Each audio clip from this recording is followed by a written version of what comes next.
Donc, je vais reprendre. J'étais un peu émue parce qu'entendre son histoire, des fois, c'est touchant. Je vais reprendre un petit peu mon parcours avec vous. Donc, j'ai 34 ans. Comme c'est dit, j'ai grandi avec ma mère que j'aime vraiment beaucoup, mais qui a eu vraiment des problèmes graves de santé mentale. Comment ça a été vécu? Ça a été vraiment, dès mon jeune âge, plusieurs hospitalisations de ma mère, des comportements quand même déstabilisants, perturbants, vraiment une instabilité au quotidien.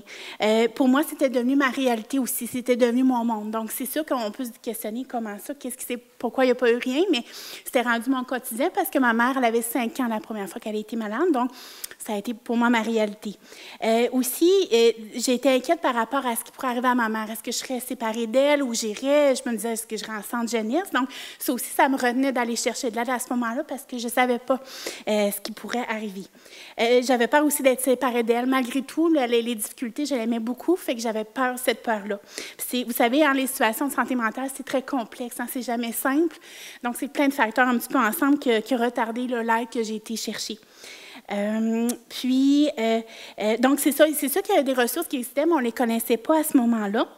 Je sais, par exemple, maintenant qu'au centre hospitalier de ma région, il y a une référence, comme quand une personne est hospitalisée, à un organisme du réseau avant de craquer. Puis je trouve ça vraiment une très, très belle initiative. Mais malgré la tempête, j'avais réussi quand même à devenir infirmière, à travailler pendant quelques années. J'étais, je vous dirais, dans un mode survie, littéralement. J'avais comme un peu fragmenté ma vie. C'est-à-dire, il y avait une vie à la maison, puis j'étais avec ma mère qui était souffrante, puis j'avais la vie ailleurs. Puis je ne voulais pas que ces vies-là se mélangent, parce que c'était pour moi essentiel. C'était comme trop dur à la maison, fait qu'il fallait que je trouve une façon de survivre à tout ça. Donc, c'est pour ça, pendant longtemps, mes amis n'ont pas été vraiment au courant de ce que je vivais, parce que je ne me voyais pas un petit peu comment parler de ça. Ce n'est pas un sujet quand même léger hein, qu'on aborde. Puis aussi, il ne faut pas oublier, même si j'avais une formation d'infirmière, on n'est jamais l'infirmière de sa mère. Moi, même si théoriquement, je savais ce qu'il fallait faire, l'intervention, quand c'est notre mère, il y a un lien affectif trop profond. Je n'étais pas l'infirmière de ma mère, j'étais vraiment sa fille. Donc, c'est quand même différent. Là. Même si théoriquement, je savais tout ce qu'il fallait faire. Mais malheureusement, ces tourbillons-là, ils ont fini par me rattraper, puis ça a causé des gros dégâts. Pendant quelques années, je me disais, finalement, je m'en suis sortie, ça va bien, mais le temps m'a rattrapée à ce moment-là. Puis j'avais craqué, en fait. Le réseau, hein, avant de craquer, moi, j'avais craqué, dans le fond, à ce moment-là. J'ai été atteinte d'une problématique de santé mentale pendant plusieurs années. En fait, j'étais en arrêt maladie 4 ans. Donc, vraiment, mon fonctionnement, là, je ne fonctionnais plus du tout là, à ce moment-là. Puis, j'avais atteint vraiment le fond du gouffre là, de souffrance à ce moment-là. Puis, c'est là que j'ai décidé que ma vie devait changer parce que je savais qu'il fallait que je retrouve une sécurité, une stabilité. Hein. Vous savez, c'est comme de base pour qu'on avance. Donc, je savais que là, il fallait que ce problème-là se règle pour que moi-même, je puisse me rétablir. Oui. Puis aussi, j'ai eu moins de l'aide au niveau des psychologues intervenants et tout ça, vraiment pour aller mieux là, par rapport à ce volet-là. Donc, si je pourrais parler en tant que personne qui a eu un problème de santé mentale, je vais parler un peu des deux volets aussi comme le proche, mais la personne là, atteinte, je vous dirais, pour intervenir, là, c'est de présenter de l'écoute, mais ça ne veut pas nécessairement dire approuver ce que la personne fait. Des fois, c'est effectivement des comportements qu'on ne comprend pas, qui sont impulsifs, ce n'est pas nécessairement approuver, mais soyez présents puis essayez d'avoir une attitude de non-jugement. Simplement écouter la personne. Puis dites-vous aussi, les comportements, ça passe souvent d'une souffrance profonde. Hein? Des fois, la logique est pas... on se demande, voyons pourquoi elle a fait ça, mais des fois, là, c'est plus, vous savez, c'est très profond, des fois, pour les raisons qui nous amènent à faire certains comportements. Puis aussi, c'est important, par exemple, de respecter vos limites. Ça ne veut pas dire de faire à la place de l'autre. La personne, elle a son autonomie, elle va avoir son propre établissement. C'est simplement un peu d'être là, puis comme disait Jean-Philippe, de lui démontrer de l'amour, là, montrer que vous l'aimez. Puis aussi, c'est un peu comme l'idée de prendre soin dans un avion, quand les masses tombent, c'est prendre soin de soi pour après ça pouvoir aider l'autre à ce moment-là.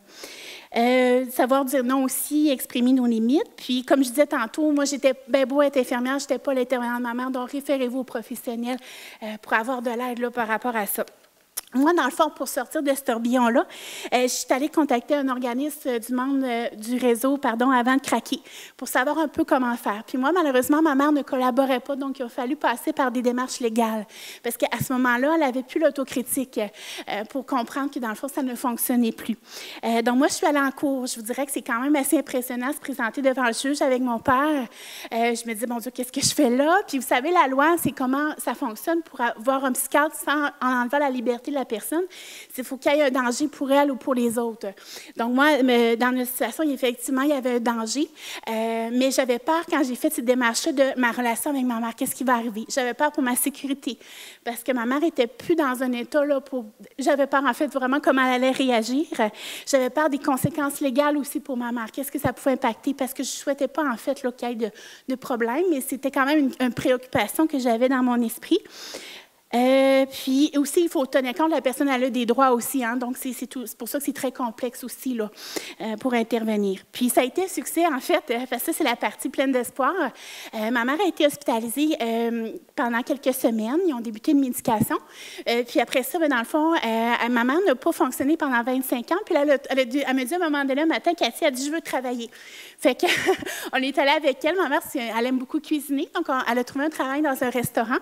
Puis là, ça fait, la semaine passée, ça a fait 6 ans qu'elle travaille, alors que pendant 25 ans, elle n'était pas fonctionnelle du tout. Fait que c'est une grande fierté. Puis elle est très fière d'elle-même, puis moi aussi, parce qu'elle arrive de loin. Donc, je suis vraiment très contente, puis je le referai tout ça, là. Comme je vous dirais, j'aurais aimé ça avoir intervenu plus tôt, mais je ne regrette pas du tout là, ce que j'ai fait là. Aussi, je voulais vous dire, ma mère, des fois, elle me pose des questions, elle ne sait pas ce qui est réel. Des fois, il faut qu'elle me vérifie avec moi, Cathy, est-ce que c'est réel, ça? Est-ce que ce que je pense, c'est vrai? Je ne sais pas si vous avez vu le film « Un homme d'exception », mais quand il disait le cauchemar là, des troubles psychotiques, c'est de se faire dire que ce qui est réel ne l'est pas. Donc, ma mère aussi, elle a un lourd fardeau à porter, puis elle me racontait que d'elle-même, elle m'a dit qu'il n'y a pas une journée qu'elle n'a pas de la culpabilité. Là. Donc, elle aussi, si vous voulez, elle a son fardeau. Puis elle se questionne toujours, elle vérifie ses pensées. Elle me demande ça, est-ce que ça a du sens, Cathy? Donc, je suis comme un peu son guide aussi pour la ramener à la réalité, littéralement, là, parfois. Sinon, je vous dirais que je sais que les rétablissements, ce n'est pas toujours aussi spectaculaire. Là. Ma mère, c'est quand même assez spectaculaire, mais dans le sens, ça peut être des fois des petites choses, des petits objectifs. Puis moi, je crois profondément au rétablissement, mais des fois, il faut juste établir un objectif, le changer, le délai. Mais je crois que n'importe quel rétablissement est possible s'il se définit selon la personne, mais j'y crois profondément, sincèrement. Sinon, je ne serais pas là avec vous aujourd'hui. Aussi, moi, comme on a dit, je travaille à InfoSanté, donc je reçois beaucoup d'appels. Dernièrement, même dans les derniers jours, je vous dirais, j'ai reçu des appels de proches qui sont inquiets, qui me demandent comment procéder, comment faire. C'est sûr, je leur explique le côté légal, parce qu'il ne veut pas, il est toujours présent. Je réfère souvent au réseau avant de craquer, tout ça. Donc, je comprends le sentiment d'impuissance, aussi la culpabilité qu'on peut sentir parfois. Donc, j'ai intervenu aussi ce volet-là. Mon souhait, en fait, en terminant, c'est que tous les membres, dans le fond, de l'entourage aient du soutien pour jamais craquer, puis tout spécialement les enfants. Pour moi, être aussi devant vous ce soir, ça donne un sens, dans le fond, à ce que j'ai vécu. Si j'espère profondément qu'aucun enfant, ou même un membre de l'entourage, ait à vivre ou se rendre au point ce qu'on a vécu, c'est vraiment mon souhait le plus sincère. Puis, je voulais souligner que dernièrement, il y a de plus en plus de projets là, qui s'intéressent aux enfants, comme au CIUS de la capitale nationale, le projet HOPE qu'on appelle Horizon par enfant. Donc, il cible des enfants très jeunes avec des parents atteints de problèmes de santé mentale. Puis, c'est une équipe là, vraiment qui suit la famille. Là. Fait que je trouvais ça vraiment très intéressant comme projet. Puis aussi, je sais que certains organismes du réseau Avant de craquer ont un volet jeunesse. Là, puis, je tiens à souligner là, cette aide-là. Donc, ça serait pas mal ça, en fait.